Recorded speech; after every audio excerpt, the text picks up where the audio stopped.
फडणवीसांना शेवटचा खेळ करावा लागेल. हायकमांड आता कुबड्या हटवतील. पार्थ पवार विषय सेटल झाला तर सिंचन घोटाळा, चिक्की, आदर्श सोसायटी घोटाळा असे कित्येक घोटाळे भाजप सेटल करते. हाच शिक्का बसेल.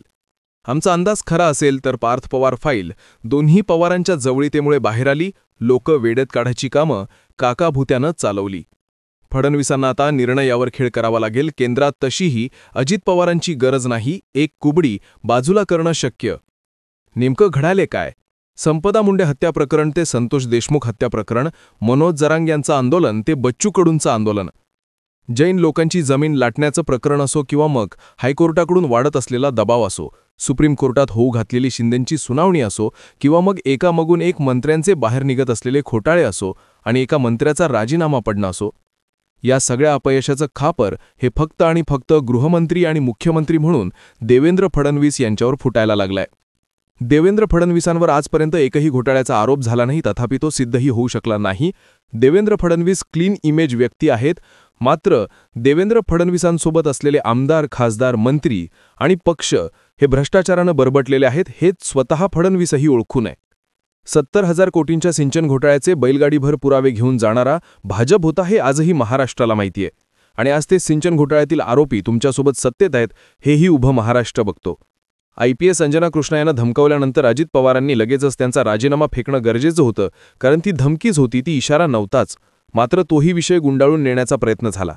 आता पार्थ पवार यांच्या जमीन खरेदी व्यवहार प्रकरणी सुद्धा सगळा विषय ॲमेड या कंपनीचा, 99% शेअर्स पार्थ पवारांच्या नावावर, पार्थ पवारांच्या घराचा पत्ता तिथे आहे. मात्र 1% शेअर्स असलेल्या व्यक्तीवरती गुन्हा दाखल होतो आणि पार्थ पवारांवरती गुन्हा दाखल होत नाही. तहसीलदाराचं निलंबन केलं जातं. तहसीलदार म्हणतो मी कुठे सहीच दिलेली नाहीये, माझं निलंबन का केलं याचं उत्तर मिळत नाहीये. देवेंद्र फडणवीस त्यांच्या सोशल मीडिया प्लॅटफॉर्मवरून हे सांगण्याचा प्रयत्न करतायत की जिथे अन्याय होतो तिथे मी लगेच निर्णय घेतो आणि उदाहरण दाखल तहसीलदार, PSI, पोलीस अधिकारी कसे निलंबित केले हे सांगतात. सरकारी कर्मचारी आहेत, तुमचा दबाव आहे, चौकशी होते ना होते तुम्ही पहिले त्यांचं निलंबन करता आणि प्रकरण थांबवता. मात्र त्यामध्ये खरोखर जे राजकीय नेते अडकलेत त्यांना मात्र तुम्ही क्लीन चिट देता. रणजितसिंग निंबाळकर यांना क्लीन चिट कशी दिली गेली हा प्रश्न आजही तसाच आहे. पार्थ पवारांचा विषय जर आज सेटल झाला किंवा पार्थ पवारांनी अशी कुठली जमीन खरेदीच केलेली होती असं जर घडलं तर मग नवल वाटायला नको, कारण सिंचन घोटाळा, चिक्की घोटाळा, आदर्श सोसायटी घोटाळा हे सगळे ज्यांनी घोटाळे केले किंवा ज्यांच्यावर आरोप झाले ते लोक आज तुमच्यासोबत सत्तेत आहेत. चर्चा तर अशी ऐकायला मिळते की जर आमचा अंदाज खरा असेल तर पार्थ पवारांची फाईल ही दोन्ही पवारांच्या जवळीतेमुळेच बाहेर निघाली आणि ही जवळीकता आहेच हेही दिसून आलं. मी जसं म्हटलं, कोर्टात तारखांवर तारखा पडतायत, मात्र त्यासाठी फक्त ठाकरे आग्रही असतात. पवार कुठल्याही प्रकारचे सुप्रीम कोर्टामध्ये तारखा मिळाव्यात किंवा आपल्या पक्षचिन्हाबाबत सुनावणी व्हावी यासाठी तगादा लावत नाहीत. सुप्रिया सुळे आजही पार्थ पवार, अजित पवारांची जिथे वाटेल तिथे बाजू घेतात. मग IPS अंजना कृष्णा मॅटर असो, पार्थ पवारांचं मॅटर असो, रोहित पवारांचा तर विषय वेगळाच आहे.